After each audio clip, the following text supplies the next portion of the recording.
The Golden Boy, Real Guide to Treasures. Ang ating episode ngayon mga ka-TFs ay tungkol sa nahukay by accident na isang putol na kamay ng Golden Buddha na gawa daw sa ginto. At ito'y natagpuan doon sa Bayumbong, Nueva Vizcaya. Ang Nueva Vizcaya ay popular yan na maraming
Kasi yung meron ay positive na itong natagpuan ni Katiats ay merong malaking value. At siguradong ito'y putol na kamay ng The Golden Buddha. Hindi naman lahat ng tinatawag na Golden Buddha ay Buddha. Merong mga made of bronze and brass na kulay dilaw din na makintab. Merong mga lugar sa Cambodia na wala talaga silang gold na gawing estatwa ng Golden Buddha. Kaya ang iba dyan ay made of bronze ang karamihan. Okay, meron akong mga picture ng mga made of bronze na Golden Buddha na nahukay din. At bakit nga ba gold talaga ang at bakit nga ba ginto talaga dapat ang estatwa ng The Golden Buddha? Ang rason diyan ay yan ang klaseng pagmamahal ng mga Buddhist to the highest level, at hindi sila sumasamba sa kahoy lamang kundi sa mamahalin na bagay, which is the image of Buddha, mga Katiats. Okay, so meron akong ito, open palm pa rin siya.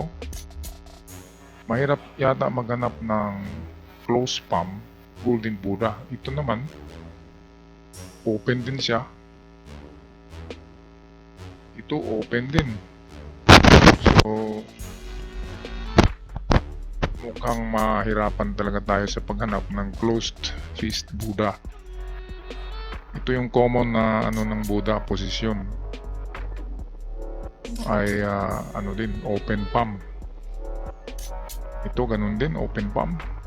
Pero sa ilang minuto napaghanap ko ng close fist Golden Buddha ay meron akong nakita. Ito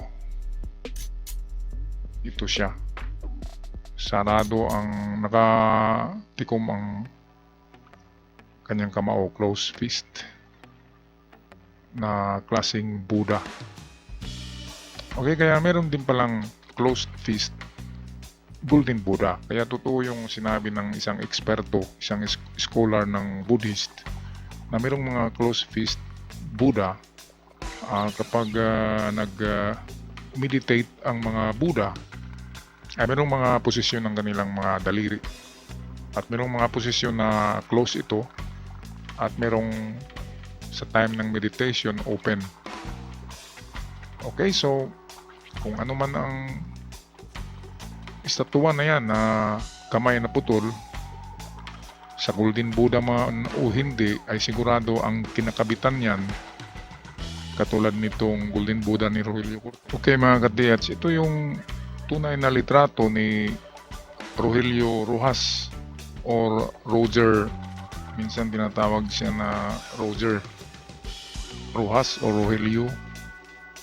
Ito yung tinanggal niya na ulo ng Golden Buddha. Merong dowel yan, yung parang may butas yan dyan, tapos merong dowel tong liig. Kaya pag ilagay yan dyan ay magkarugtong na yan. At ang laman ng ulo niya na Golden Buddha ay nabubuksan din tong ulo niya. Ang laman niya ay mga diamonds at iba pang gemstones sa Cambodia. Ang Cambodia ay napakaraming gemstones ang lugar na yan. Kaya karamihan ng gemstones ng Yamashita Treasures ay galing dyan sa Cambodia. Okay, ito yung black and white picture ni Rogelio. Ayan, makikita natin yung pagtanggal niya sa ulo. At dito, makikita natin itong mga Katiats. Merong butas dyan. Ibig sabihin dyan, isuksok yung alambre or kabilya dyan para magdugtong ang braso at yung putol na kamay na yan. Kaya napakaganda ito na find. At huwag maglumbay, Kuya Jun, kasi isang araw merong kakatok sa iyong bahay or mag-message sa iyo. Post mo lang yan sa Facebook, sa Lazada at sa Shopee. Merong talagang maghanap niyan at titingnan yan kung yan ay legit na antique na piraso ng The Golden Buddha na nakakabit lang ang ulo sigurado ang kinakabitan niyan ay malaking estatwa. At hindi lang 2 kilos, 3 kilos, baka abot pa sa 100 kilos ang bigat ng buong estatwa na parte ng kamay na yan. Okay, so yan lang ang aking masabi tungkol sa inyong na hukay. Yan ay swerte at isang araw ay merong maghahanap niyan na bibilin niyan sa mataas na halaga na halos halaga na ng ginto. Okay, ako'y magpaalam ng mga katiats until my next video dito sa The Golden Boy Real Guide to Treasures. Paalam!